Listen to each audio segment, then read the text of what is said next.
ഇന്ന് നമുക്ക് നേസിപ്പായ എന്ന തമിഴ് സിനിമയുടെ കഥ നോക്കിയാലോ.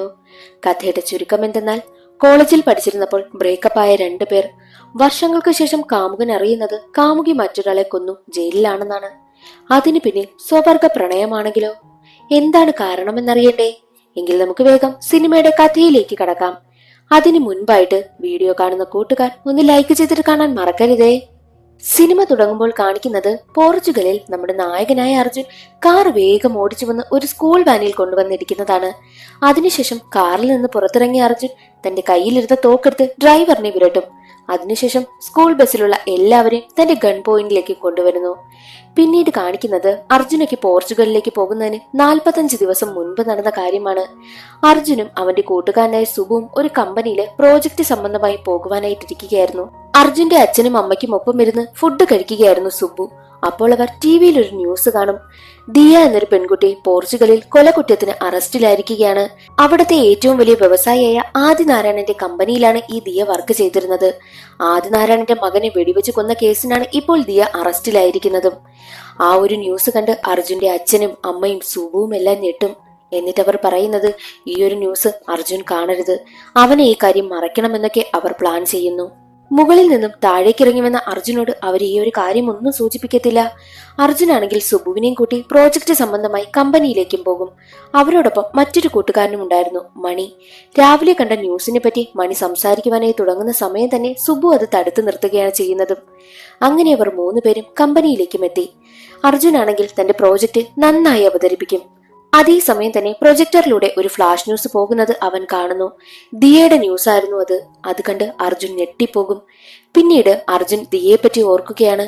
അർജുനും ദിയയും കോളേജിൽ പഠിക്കുന്ന സമയത്ത് ഇവർ പ്രണയത്തിലായിരുന്നു. എന്നാൽ ഇവർ രണ്ടുപേരും ബ്രേക്കപ്പ് ആയതിനു ശേഷവും അർജുന് ദിയയുടെ ഓർമ്മകളിൽ നിന്നും ഒരു മുക്തി കിട്ടിയിട്ടേയില്ല. എന്നാൽ കുറച്ചു വർഷങ്ങൾക്ക് ശേഷമാണ് അവൻ അതിൽ നിന്നുമൊക്കെ പുറത്തു വന്ന് ഇപ്പോൾ ജോലിയിൽ കോൺസെൻട്രേറ്റ് ചെയ്യുവാനായും തുടങ്ങിയത്. ദിയയുടെ കാര്യം ഇപ്പോൾ അർജുൻ അറിഞ്ഞിരിക്കുകയാണല്ലോ. ദിയയെ തിരക്കി അവൻ പോർച്ചുഗലിൽ പോകുമോ എന്ന ടെൻഷനായിരുന്നു അച്ഛനും അമ്മയ്ക്കും. യഥാർത്ഥത്തിൽ അതുപോലെ തന്നെ നടന്നു. അടുത്ത ദിവസം തന്നെ അർജുൻ സുബുവിനോട്, ഞാൻ പോർച്ചുഗലിൽ പോകാൻ പോകുന്നു എന്ന കാര്യം പറയും.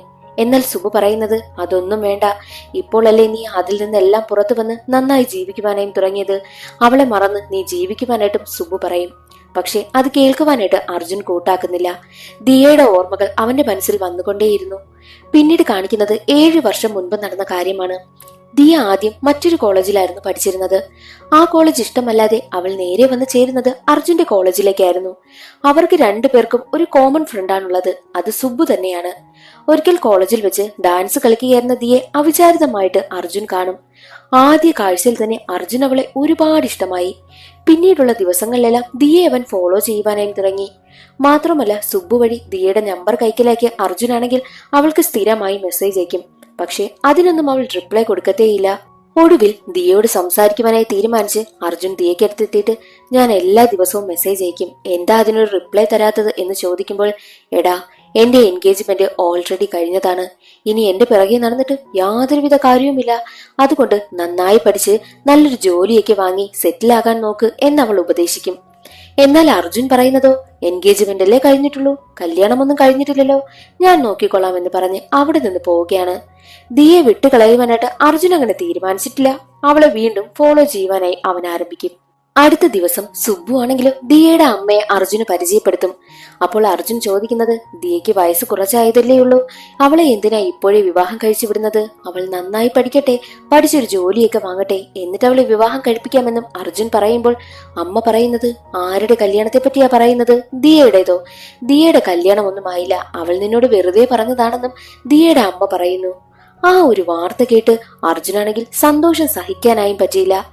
അർജുൻ ഉടനെ തന്നെ ദിയയുടെ അടുത്ത് വന്നിട്ട്, ഞാൻ നിന്റെ അമ്മയെ കണ്ടിരുന്നു, നിന്റെ അമ്മ പറഞ്ഞല്ലോ നിനക്ക് വിവാഹമൊന്നും ആയില്ലെന്ന്, പിന്നെ എന്തിനാ എന്നോട് കള്ളം പറഞ്ഞത് എന്ന് ചോദിക്കുമ്പോൾ, അത് നീ എന്റെ പിന്നാലെ നടക്കുന്നത് കൊണ്ടാ ഞാൻ അങ്ങനെ ഒരു കള്ളം പറഞ്ഞത്, നിന്നെ ഒഴിവാക്കാൻ വേണ്ടിട്ടാ ഞാനത് പറഞ്ഞതെന്ന് പറയുമ്പോൾ അർജുൻ പറയുന്നത്, ഓഹോ അത്രയായല്ലേ, എങ്കിൽ ഇനി നിന്റെ പിന്നാലെ ഞാൻ നടക്കത്തില്ല എന്ന് പറഞ്ഞ് അവിടെ നിന്നും അർജുൻ പോകുന്നു.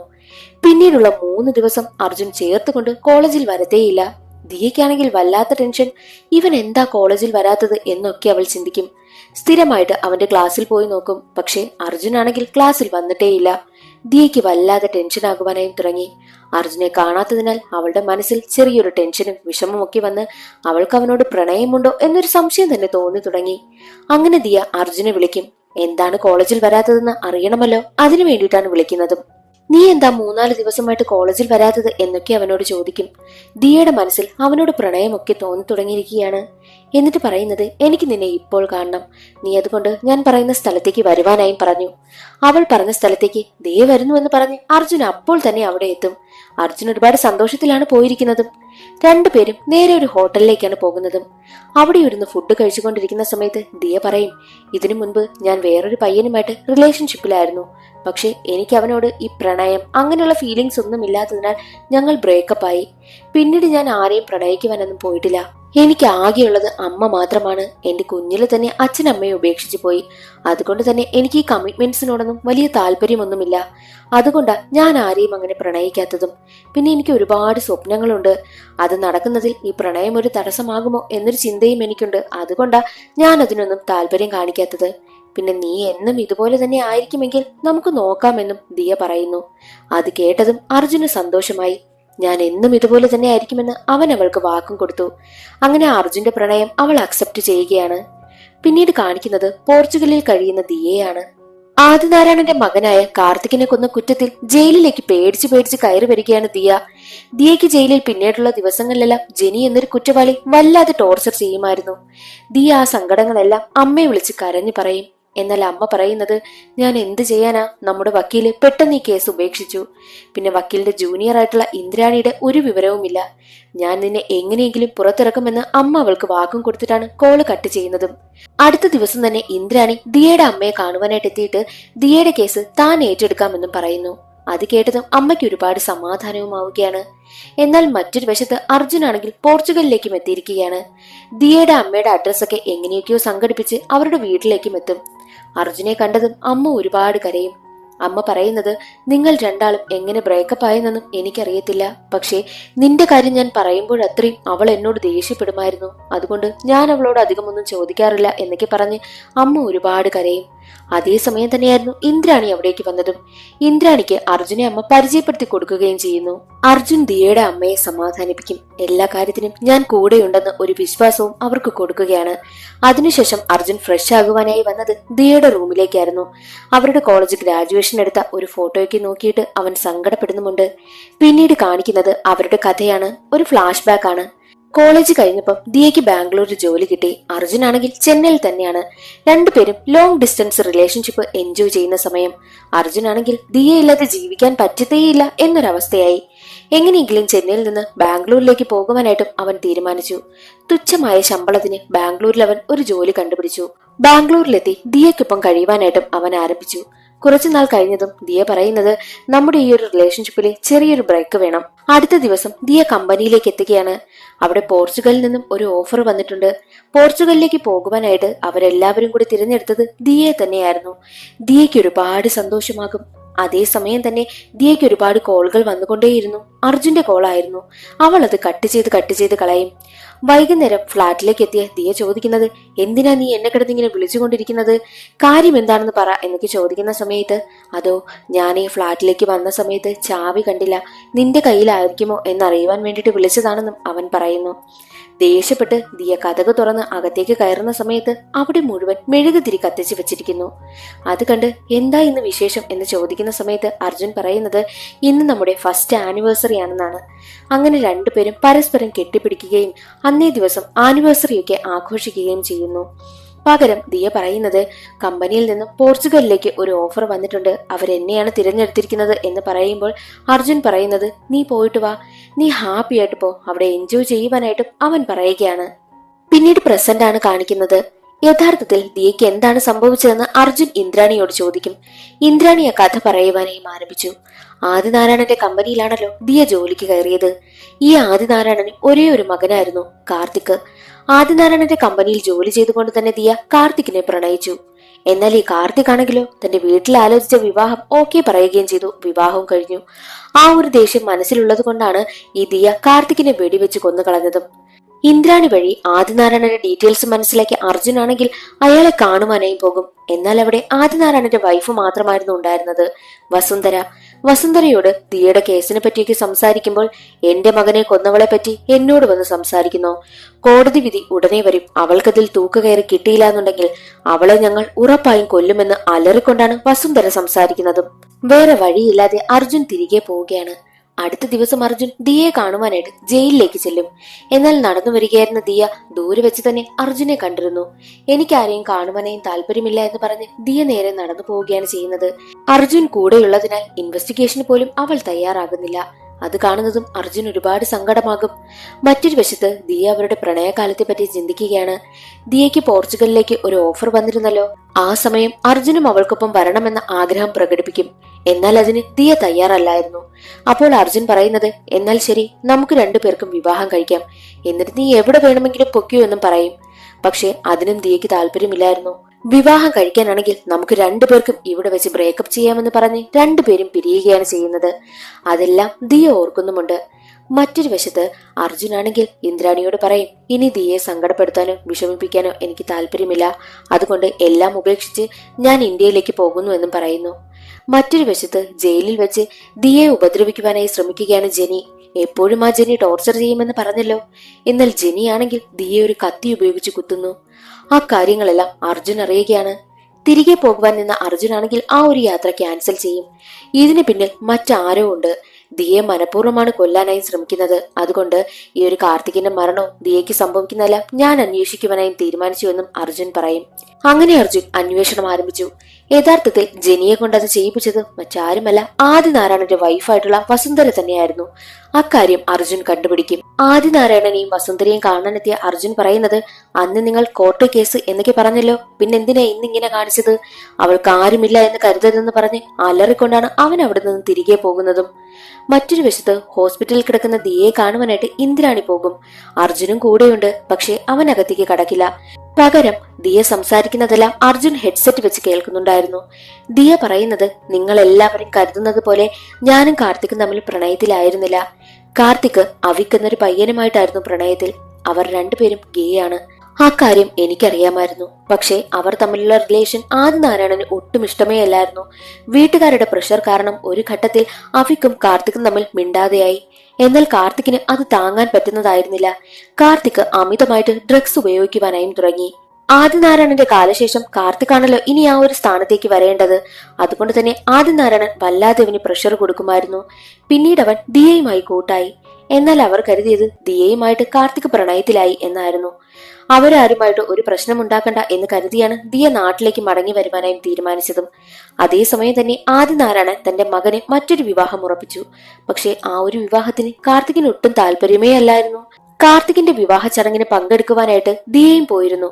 അവനെ വിഷ് ചെയ്യുവാനായി ചെന്ന സമയത്താണ് ഈ കാർത്തിക് ആ പെൺകുട്ടിയുമായി അവന് ഒട്ടും യോജിച്ചു പോകാൻ പറ്റില്ല എന്ന കാര്യം ദിയയ്ക്ക് മനസ്സിലായതും. അടുത്ത ദിവസം തന്നെ കാർത്തിക് ദിയെ ഫോൺ വിളിച്ചിട്ട് എനിക്ക് നിന്നോടൊന്ന് സംസാരിക്കണമെന്ന് പറഞ്ഞു. അതനുസരിച്ച് കാർത്തികിനെ കാണുവാനായിട്ട് വീട്ടിലേക്ക് ചെന്നപ്പോൾ ദിയ കണ്ട കാഴ്ച സ്വിമ്മിംഗ് പൂളിൽ മരണപ്പെട്ട് കിടക്കുന്ന കാർത്തികിനെയാണ്.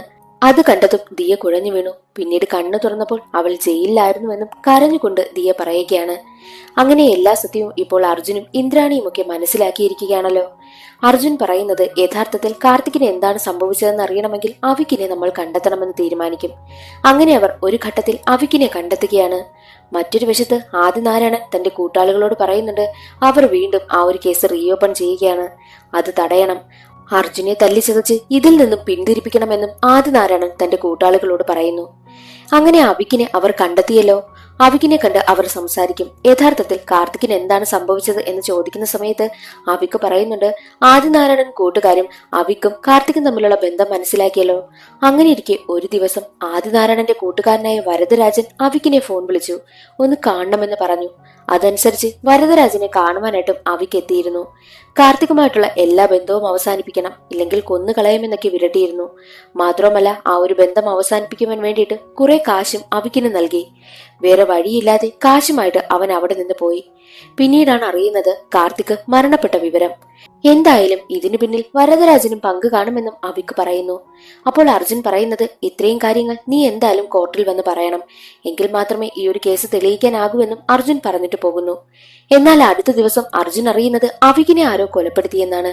അവരുടെ കൈവശമുണ്ടായിരുന്ന ആകെയുള്ളൊരു തെളിവും നഷ്ടമായിരിക്കുന്നു. ഇനി എന്ത് ചെയ്യുമെന്ന് ആലോചിച്ച് നിൽക്കുകയാണ് അവർ.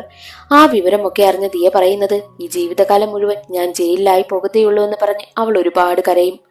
അതെല്ലാം അറിഞ്ഞ അർജുൻ ചെയ്യുന്നത് ലോക്കലായിട്ടുള്ള ഗുണ്ടകളിൽ നിന്നും അവനൊരു തോക്കൊപ്പിക്കും. എന്നിട്ട് ഒരു കാറിൽ സ്പീഡിന് വന്ന് ഒരു സ്കൂൾ ബസിനെ അവൻ ലോക്ക് ചെയ്യും. അതാണ് സിനിമയുടെ തുടക്കത്തിൽ കാണിക്കുന്നത്. അപ്പോൾ അവിടേക്ക് പോലീസുകാരെല്ലാം എത്തുകയാണ്. എന്താണ് നിന്റെ ഡിമാൻഡ് എന്ന് പോലീസ് ചോദിക്കുമ്പോൾ അർജുൻ പറയുന്നത്, കാർത്തികിന്റെ മരണത്തിൽ ഒരു കുറ്റവും ചെയ്യാതെ ജയിലിൽ കിടക്കുന്ന ദിയെ നിങ്ങൾ ഇവിടെ കൊണ്ടുവരണം, മാത്രമല്ല ആ വരദരാജനെയും ഇവിടെ കൊണ്ടുവരണമെന്നും പറയും. ആ ഒരു ഡിമാൻഡ് അംഗീകരിക്കുവാനായിട്ട് പോലീസ് തീരുമാനിച്ചു. ദിയയും വരദരാജനും അവിടെ എത്തുകയാണ്. എന്നാൽ വരദരാജൻ അവിടേക്ക് വരുന്നതിന് മുൻപ് തന്നെ ഒരു ഗുണ്ടയെ റെഡിയാക്കി നിർത്തിയിരുന്നു. ഞാൻ പറയുന്ന സമയം അർജുനെ കൊല്ലണമെന്ന് പറഞ്ഞ് ഒരു തോക്കുമേൽപ്പിച്ചിട്ടാണ് പോകുന്നതും. പറഞ്ഞതുപോലെ തന്നെ വരദരാജനൊക്കെ അവിടെ എത്തിയ സമയം തന്നെ അയാൾ വെടിവെക്കും. അർജുന് വെടികൊണ്ട് അവൻ തറയിലേക്ക് വീഴുകയാണ്. അതെല്ലാം ദിയയും കാണുന്നു. അത് കണ്ട ദിയ ചിന്തിക്കും, തനിക്ക് വേണ്ടിയിട്ട് ജീവൻ വരെ പണയം വെക്കാൻ അർജുൻ തയ്യാറായല്ലോ എന്ന് ചിന്തിച്ച് അവനോട് അവൾക്ക് വീണ്ടും പ്രണയം തോന്നുകയാണ്.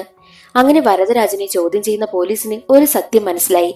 എന്തെന്നാൽ കാർത്തികിന്റെ മരണത്തിന് പിന്നിൽ യഥാർത്ഥത്തിൽ ആദിനാരായണനാണെന്ന്. കാർത്തിക്കും അവിക്കും തമ്മിൽ പ്രണയത്തിലാണെന്ന കാര്യം ആദിനാരായണൻ അറിഞ്ഞിരുന്നു. ആദിനാരായണന്റെ കാലശേഷം അയാളുടെ ബിസിനസ് സാമ്രാജ്യമെല്ലാം ഭരിക്കാൻ പോകുന്നത് കാർത്തിക് ആയിരുന്നല്ലോ. എന്നാൽ അത്തരത്തിലുള്ള കാർത്തിക് ഒരു ഗേ ആണെന്ന് പുറത്തു വന്നാൽ ആകെ നാണക്കേടായിരിക്കും. മാത്രമല്ല അയാളുടെ ബിസിനസ് കുറയും. നാട്ടുകാരെല്ലാം കാർക്കിച്ചു തുപ്പും. ഇങ്ങനെ ഒരു മകനെ എന്തിനു വളർത്തിയെന്നൊക്കെയുള്ള ചോദ്യമുണ്ടാകും എന്നൊരു പേടി ആദിനാരായണൻ ഉണ്ടായിരുന്നു. അതുകൊണ്ട് തന്നെ കാർത്തികിനെയും അവിക്കിനെയും ഒരുപാട് അവർ പിരിക്കുവാനായും ശ്രമിച്ചു. പക്ഷേ നടക്കുന്നില്ല എന്ന് കണ്ടപ്പോഴാണ് വരദരാജനെ വെച്ച് കാർത്തികിനെ കൊന്നുകളഞ്ഞതും.